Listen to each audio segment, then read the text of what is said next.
Hi everyone! Today I'm going to be doing my October/November wrap-up. I've never done a combined wrap-up before because I've never really needed to. I've always read enough books in a month to feel like it was worthy to fill an entire video, but in October I only read 3 books and I had a feeling that I was gonna have a pretty bad reading month in November also. Thought I'd just combine the two and do a slightly longer wrap-up. I don't know why I have to give you an explanation for why I'm doing this, but here we are. So in total, I only read 7 books through October and November, so let's get started with the first book that I read in October, which was Circe by Madeline Miller.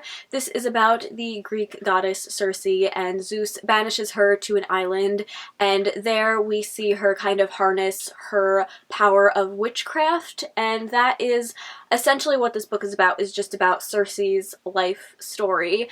And I read this book because I had read The Song of Achilles by Madeline Miller a couple months ago, and I loved that book. Like, it's in my top 5 favorite books that I read this year so far, maybe even top 3. That's how much I loved it. So, of course, I wanted to pick up her other Greek novel, and so I did, and unfortunately, I still gave this 4 out of 5 stars, so I definitely still enjoyed it, but definitely not as much as The Song of Achilles. I think where this book kind of fell flat for me was that there were some parts of it that were just a bit boring and slow for me. It does take place over Circe's like whole life, so you know there are more mundane things that happen. But the one thing that I did really like about this book was that there are so many of the other Greek like myths and characters that are involved in Circe's life. So it's almost like reading a compilation of short stories that then make up Circe's whole story. To me, it was almost like little Easter eggs of these other Greek characters or myths, and I really enjoyed that. So, like I said, I still gave it 4 out of 5 stars, so I super enjoyed it, but definitely not anywhere near how much I loved The Song of Achilles, so I would still super recommend this book. And yeah, this was the first thing that I read in October. The second thing that I picked up was Message in a Bottle by Nicholas Sparks. I wanted to read this book because I really loved A Walk to Remember by Nicholas Sparks, and so I was really hoping that this book would give me the same effect that that book did, and unfortunately it did not. In this book, we're following our main character called Teresa. I had to check the back because I forgot what her name was. She is a single mother, and she ends up finding a bottle washed up on the shore, and in it is a love note from a guy to his lover, and she ends up finding 2 other notes from the same guy, and through these notes she kind of becomes very enamored by this guy and the way that he writes to this other girl, and she pieces together some clues that she finds in the notes to find out where this guy lives, and she goes there and she meets him, and romance ensues. Yeah, I didn't like this book at all. It is borderline problematic in our main character's stalkerish tendencies.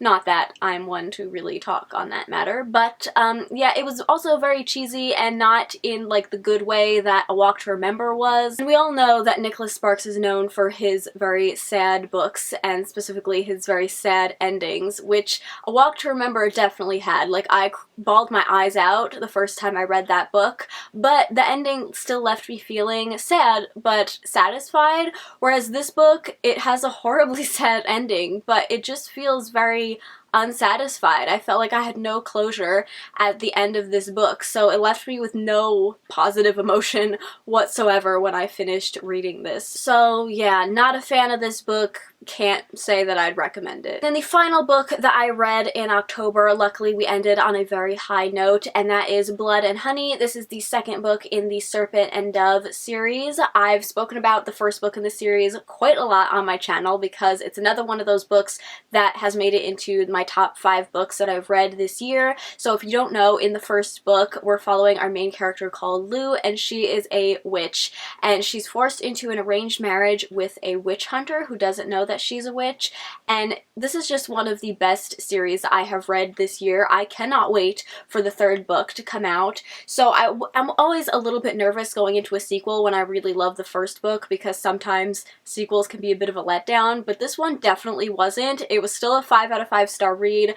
I wish I could tell you more, but it is a sequel, so I don't want to give any spoilers, but I swear this is one of the best romances I have ever read. Like, I can't even put it into words for you how much I love the couple in this book. Also, the humor in this book, specifically from our main female character, is just like spot on. So I cannot rave about this book enough. And I gave it 5 out of 5 stars, but once again, I don't think I liked this quite as much as the first one, which is just, if that's any indication of how much I loved the first book, there you go. Now moving on to the books I finished in November. First up, we have The White Queen by Philippa Gregory. I have finally finished this book. If you don't know, I've been reading this for like 5 months or something crazy. This book runs parallel to The Red Queen by Philippa Gregory, which I read either last year or the year before. If you don't know, these books are called like the Cousins War series, I think. It's fiction, but it's based on fact. So in this book, we're following Elizabeth Woodville, who marries the York King, and she becomes Queen of England for a while. And basically the overarching story of these 2 books is, I don't even know that I fully understand it, but it's like there was a king of England, and then there was a direct line to the throne, which was either the Lancaster line or the York line, but then there was the cousin family, which was either one of those. Again, I can't really remember, and both of them were in a war to be the like king of England. So in The Red Queen, we're following the Lancaster queen, and then in this one we're following a York queen. So I find these books very interesting, but like I said, these take me a very long time to read because historical fiction isn't my favorite genre, and this time period of historical fiction is not my favorite either, so I'm only ever in the mood for it very seldomly and for a very short period of time. So usually I'll like read a couple of chapters of this book and then I won't pick it up for weeks until I'm in the mood for it again. So I end up giving this 3 out of 5 stars, so I definitely enjoyed it, but I do think the fact that I read it over such a long period of time definitely hinders my enjoyment of the book, because I do tend to forget a little bit what happens because I go so long without reading it. And a thing that specifically happened with this book, I don't remember if it happened with The Red Queen, but I was just all kinds of confused with the characters in this book because a lot of them have the same names since it's based on fact, and apparently there weren't a lot of names to go around back then, and also the fact that they always like named their kids after family members, so you end up with a lot of characters that had the same names. One specific thing that happened in here, which is kind of funny but kind of sad at the same time, is that even though the character that we're following, Elizabeth, was married to the York King, and they were known to like truly be in love, like there were a lot of arranged marriages that went on back then, but they were known to like really love each other. Despite that, he had his lady friends on the side. Life for me, I can't remember what her name was, but her name, their daughter, had the same name. So sometimes our main character, Elizabeth, would be talking to the daughter, but because she had the same name of his little mistress lady, sometimes I thought that that was who she was talking to, and boy, does it change the tone of a conversation if you don't know which character they're talking to. So that was just like one of the little character issues that I had with this book, but other than that, I do still enjoy it. Like I said, it's just not my favorite genre. I will say that she has amazing writing, and she really does these historical characters justice, and especially like these 2 queens in The White Queen and The Red Queen, they do some morally questionable things, but because it's written in first person, it doesn't feel like you're reading a history book, and she really lets you like understand the motivation behind the things that these characters do, even when they're kind of questionable. So I do appreciate that, and I think that's enough about that book. I talked way too much about it. So now moving on to the next book, which is Midnight Sun by Stephenie Meyer. The long-awaited new Twilight book that is just the same story for the 3rd time. I actually did a whole vlog video for my time reading this book, and I go very in-depth in my thoughts in that video, so I'll leave a link to it up in the eye in the corner. But just to give you a little indication of what I thought of it here, unpopular opinion, I actually really liked it. I gave it 4 out of 5 stars. I would say that I liked it even more than original Twilight, but it's also been like 6 years, 7 years, 8 years maybe even since I read the original Twilight, so honestly I'm not really sure. But I found this so interesting reading from Edward's perspective. Some of it might have been the nostalgia just coming back, because as soon as I started reading this book, like all the love that I had for this fandom and these characters and the story and all of that, it just came came flooding back to me.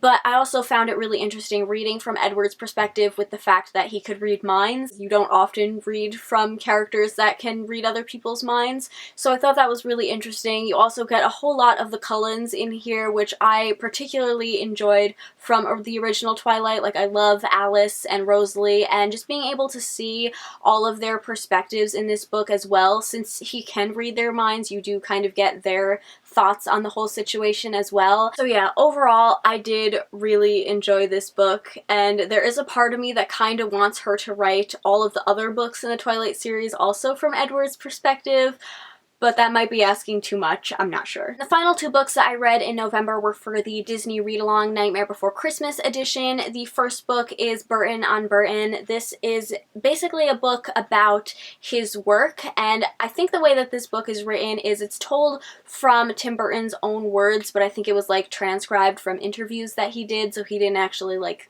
sit down and write it himself. But then in between there are some little biographical like paragraphs that just kind of fill in the kind of blanks in between the stuff that Tim Burton talks about.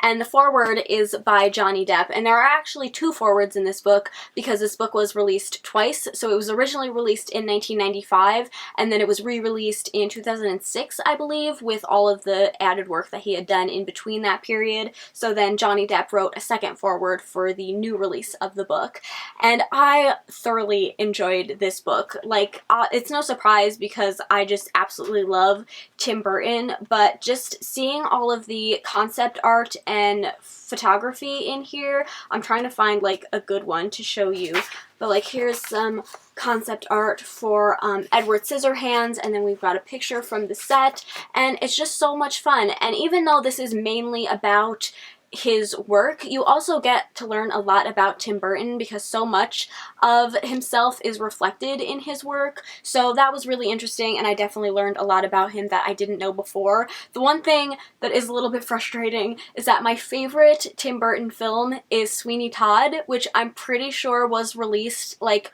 right after this book came out, like maybe a year or two after. So I'm so sad that I didn't get to hear him talk about Sweeney Todd, and I would love if they made a new version of this book with all of the added work that he's done since then, because I'd love to hear him talk about Sweeney Todd.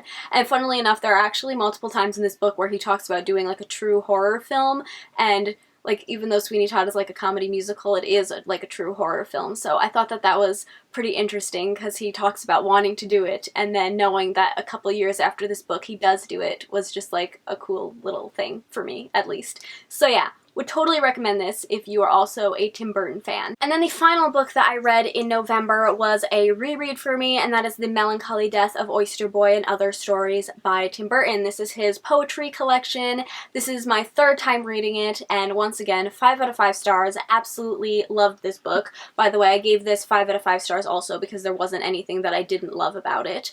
But yeah, I've talked about this book so much on my channel now, so I feel like everyone's probably getting sick of me talking about it, but I just love it. Once again, I'm going to describe it to you the same way I've described it in all my other videos. It's basically like twisted Dr. Seuss. For me, this is the only kind of poetry I can really read, like Dr. Seuss and Tim Burton, because it's just written in that really simple verse way. I don't know anything about poetry, so I don't know what that kind of poetry is called, but it's really simple and easy for my mind to read, whereas other poetry tends to be a lot more difficult for me, and I can't for the life of me ever figure out what rhythm a poem is supposed to go in, whereas with this book I don't have any trouble with it.